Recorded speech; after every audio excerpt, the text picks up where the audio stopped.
Pada suatu ketika Nabi Muhammad SAW makan bersama dengan sahabat. Nah, di situ ada Ibnu Abbas. Ibnu Abbas masih kecil ikut makan. Nah, Ibnu Abbas mengambil makanan ini yang jauh-jauh. Nah, tentunya akan menurut pendidikan kan tidak baik. Nabi tahu. Ya gulam, kul ma yalik.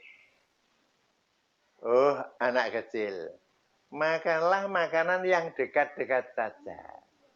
Jangan mengambil yang jauh-jauh di mukanya orang.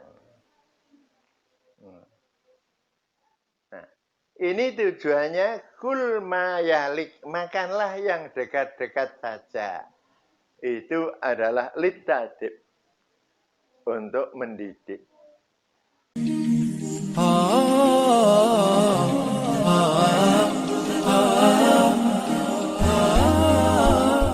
Assalamualaikum warahmatullahi wabarakatuh.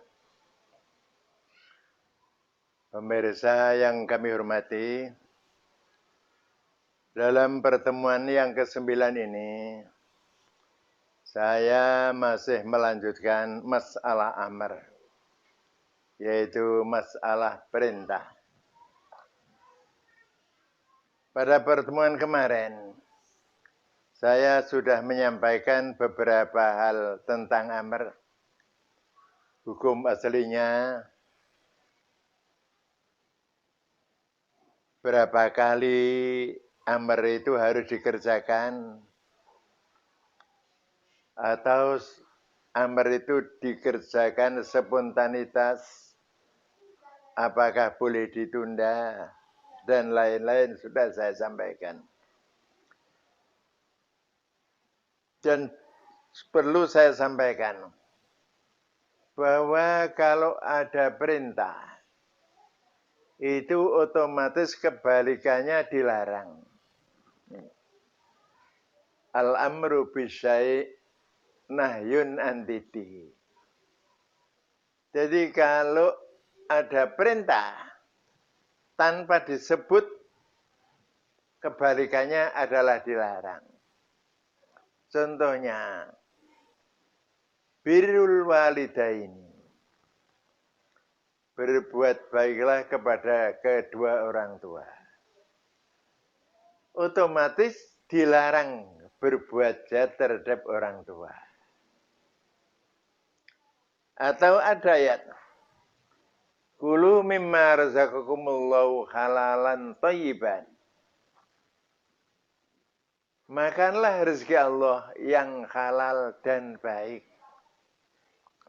Otomatis kita sekebalikannya dilarang makan rezeki Allah yang tidak halal. Dari rezeki itu ada rezeki yang halal, ada rezeki yang haram. Yang haram jangan dimakan. Itu al-amru bisyai' amrun antiti. Untuk selanjutnya, amr itu menunjukkan beberapa hal. Tidak hanya wajib saja, tapi bisa mempunyai arti yang lain-lain. Contohnya,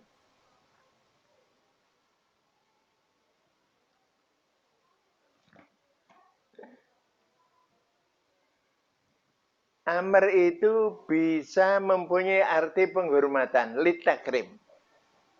Nah ini. Dalalatul amri. Dalalatul amri itu, amr itu bisa menunjukkan beberapa macam. Pertama, litakrim. Perintah bukan wajib tapi untuk menghormati. Suatu contoh. Ada tamu di rumahmu. Atau ada tamu ke rumahmu.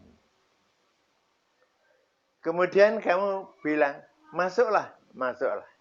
Nah, perintah masuk itu adalah tujuannya adalah litakrim, untuk penghormatan. Di dalam rumah kamu suguhi makanan. Monggo, makanlah, makanlah. Itu juga litakrim. Bukan lil wujub atau li ghairihi, tapi litakrim, untuk memberikan penghormatan. Di dalam ayat ada ayat Quran. Udkhuluha bisalamin aminin. Ketika orang-orang calon penghuni surga sudah dibawa ke surga, di dalam pintu dihormati para malaikat-malaikat sebagai penghormatan. Udkhuluha bisalamin amin. Masuklah ke dalam surga dengan selamat dan aman. Nah, ini tujuannya amr litakrim. Yang kedua, amr lin nadbi. Amr tapi bukan wajib, tapi untuk sunat. Contohnya, sabda Nabi, sumu yauma arafah. Puasalah pada hari Arafah, yaitu pada waktu orang wukuf di Arafah. Ini bukan wajib, tapi linnatbi, adalah hukumnya adalah sunat. Berarti kalau tidak puasa tidak apa-apa. Atau sumu yaumal khamis wal isnin. Puasalah hari Kamis dan hari Senin. Nah, ini tujuannya linnatbi. Amr linnatbi untuk sunat. Nah. Kemudian ada amr lil ibahah. Perintah tapi bukan wajib, bukan sunat, tapi mubah. Mubah itu dikerjakan boleh, enggak ya boleh. Tidak mendapat pahala dan tidak mendapat dosa. Contohnya, kulu wasrobu. Makanlah dan minumlah. Jadi makan itu bukan wajib, tapi mubah. Makan boleh, tidak makan ya boleh. Kenapa Pak? Kok gak disebut wajib? Kalau wajib pasti ada ketentuannya. Berapa kali sehari makan? Dan sampai berapa batasnya makan? Jadi itu mubah. Kadang Nabi juga makan, Nabi juga tidak makan. Kalau disuruh makan berarti makan terus. Nah, dengan korinah-korinah yang demikian itu, dengan dasar-dasar Nabi juga begitu, kadang makan, kadang tidak. Nah, maka kulu wasrobu, amr itu menunjukkan hukum mubah.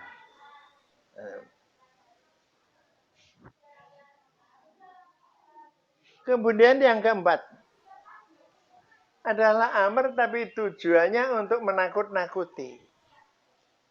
Jadi diperintah, tapi tujuannya untuk dilaksanakan, tapi menakut-nakuti kalau perintah itu dikerjakan. Contohnya, saya merintah kepada anak saya. Sudah saya nasihati, tapi masih ngebut saja. Naik sepeda, jangan ngebut. Nanti kalau kecelakaan, hancur kamu. Masih ngebut. Akhirnya saya, yes, silakan ngebut. Kalau nanti kecelakaan saya tidak tahu menahu. Nah, itu menunjukkan bukan merintah ngebut, tapi itu malah menakut-nakuti untuk menaik sepeda dengan ngebut. Di dalam Al-Quran ada I'malu ma syi'tum. I'malu ma syi'tum innahu bima ta'maluna khabir. Berbuatlah apa saja sekehendakmu. Allah pasti tahu perbuatanmu. Nah, ini merupakan penakut.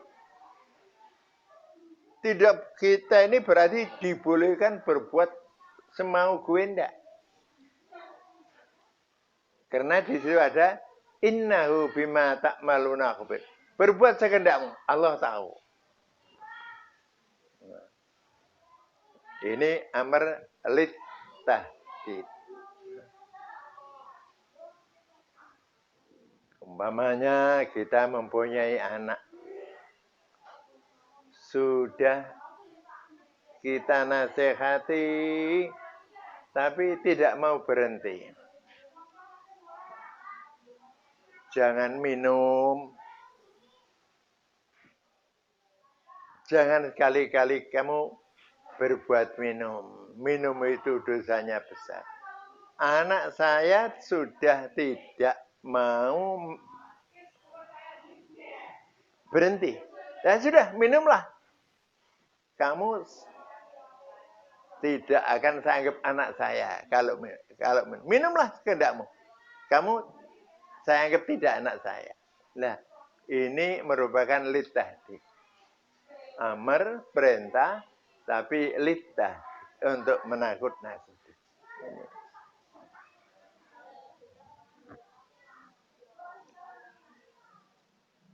Yang kelima, amr tapi litakdib.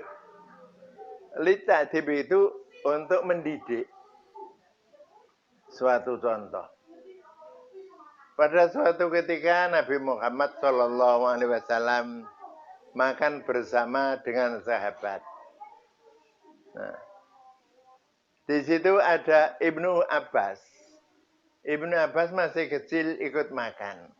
Nah, Ibnu Abbas mengambil makanan ini yang jauh-jauh. Nah, tentunya akan menurut pendidikan kan tidak baik. Nabi tahu. Ya gulam, kul ma yalik. Oh, anak kecil. Makanlah makanan yang dekat-dekat saja. Jangan mengambil yang jauh-jauh di mukanya orang. Nah, ini tujuannya kul ma yalik. Makanlah yang dekat-dekat saja. Itu adalah litadib. Untuk mendidik. Meskipun andai kata makanan itu yang dekat tempe, tapi yang jauh sate. Yo jangan ambil gaya yang jauh, meskipun sate. Yo tempe yang dekat itu makanlah. Itu litakdib untuk memberikan pendidikan.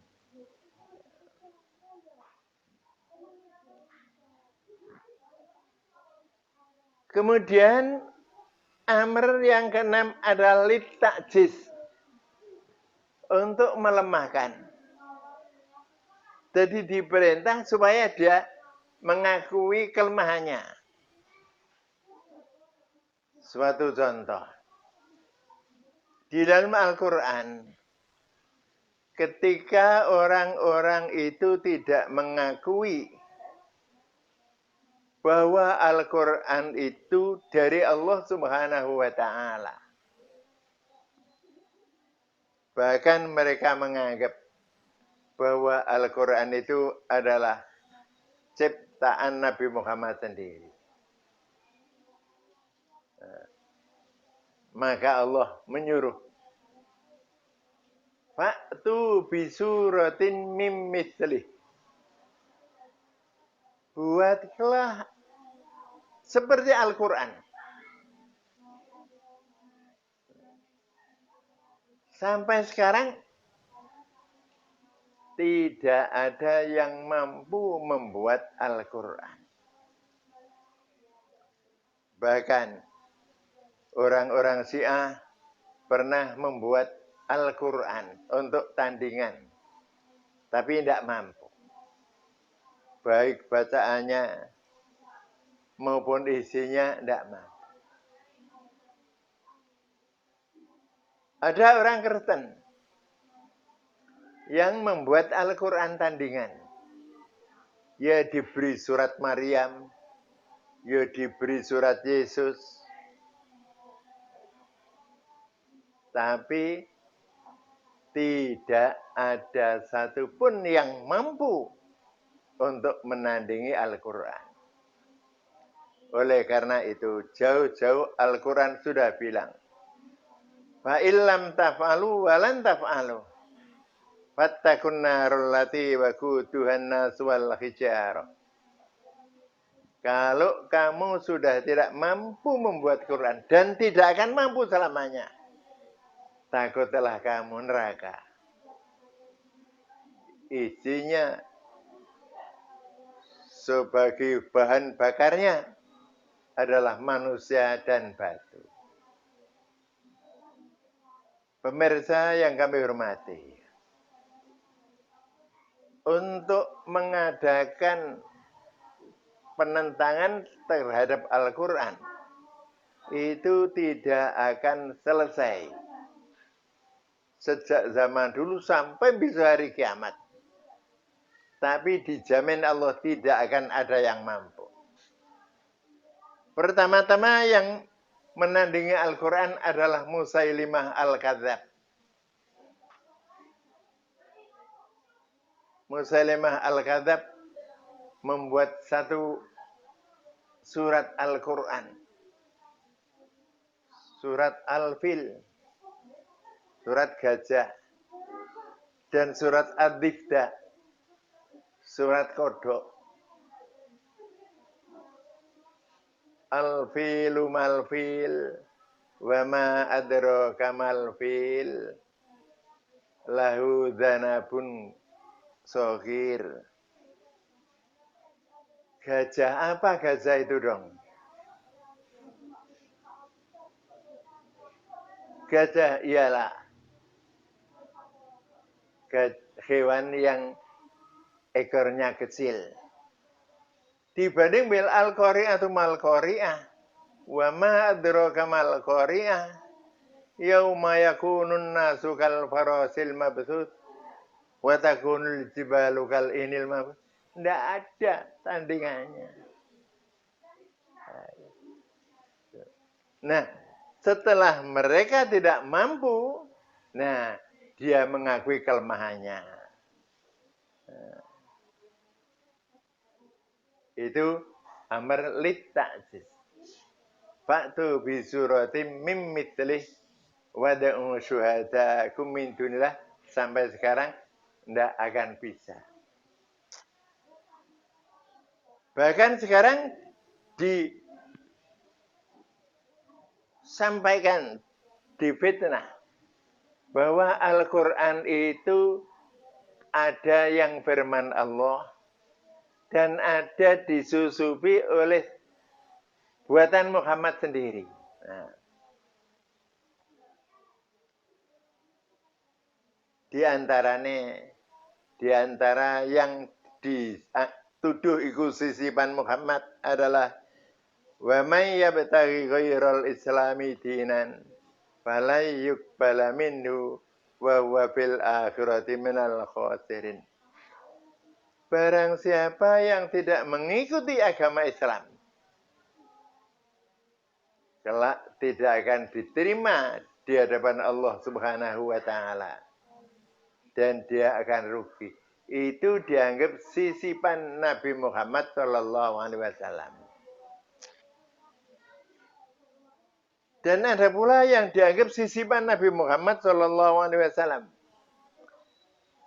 yaitu di dalam ayat wa idh qala Isa bin Maryam ya bani Israil Inni Rasulullah ilaikum musaddiqil lima bin wa mubasysyiran bi rasul ya'ti min ba'di ismuhu Ahmad.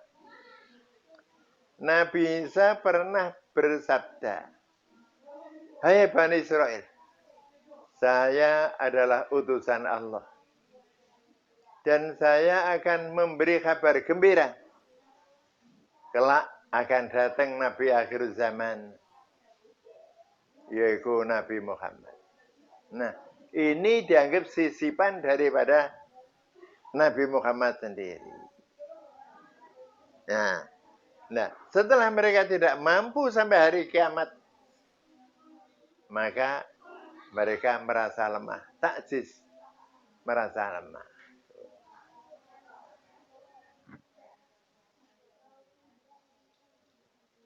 Amar yang ketujuh ialah lil irsyad, untuk menunjukkan. Jadi perintah, tapi tujuan perintah itu tujuannya menunjukkan. Suatu contoh, ada orang tersesat. Nah, keliru jalan. Nah, saya tahu, Pak, lewat sini saja ke selatan. Nah, tujuannya menyuruh lewat sini kulit irsyad, untuk menunjukkan. Nah, di dalam Al-Quran umpamanya, ya Yahya khudil kitaba biquwwah. Hei Yahya, peganglah kitab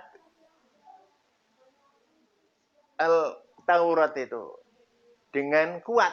Nah, ini sebagai petunjuk dari Allah agar Nabi Yahya berpegang teguh pada kitab Allah. Jadi, tapi itu bisa merangkap, hanya bisa merangkap satu amar, bisa menunjukkan lil irsyad, bisa menunjukkan liane, yang lain. Itu bisa. Satu itu tujuannya untuk lil irsyad, dan tujuannya untuk wajib ya bisa. Orang berpegang kitab wajib. Atau suatu contoh saja. Umpamanya saya melihat ada seorang yang namanya Yahya, megang buku, megang kitab. Kitabnya akan jatuh. Nah, saya, ya Yahya kudil kitab babu. Hei Yahya, pegangan sing bapu kitabmu akan jatuh. Nah, itu liris dan menunjukkan kepada Yahya bahwa kitabnya akan jatuh, harus dipegang kuat.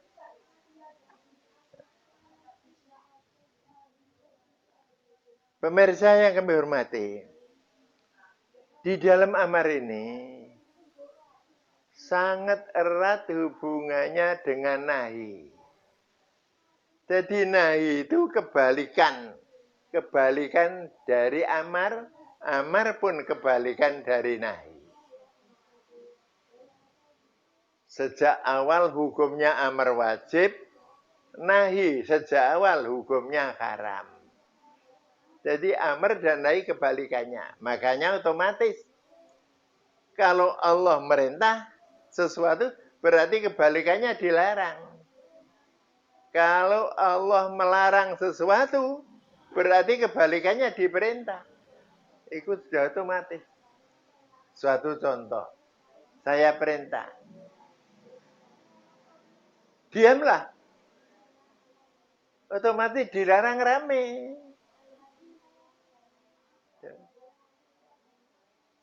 Kalau saya melarang, jangan rame, otomatis disuruh diam. Itu sebagaimana yang saya sampaikan kemarin, al-amru bisyai' nahyun andidihi. Nahi pun demikian. An-nahyu anis syai' amrun andidihi. Melarang sesuatu berarti kebalikannya diperintah. Itu menjadi kaidah untuk menentukan hukum. Saya kira cukup sekian saja dan insya Allah nahi akan kami lanjutkan pada pertemuan yang ke-10. Saya akhiri, wassalamualaikum warahmatullahi wabarakatuh.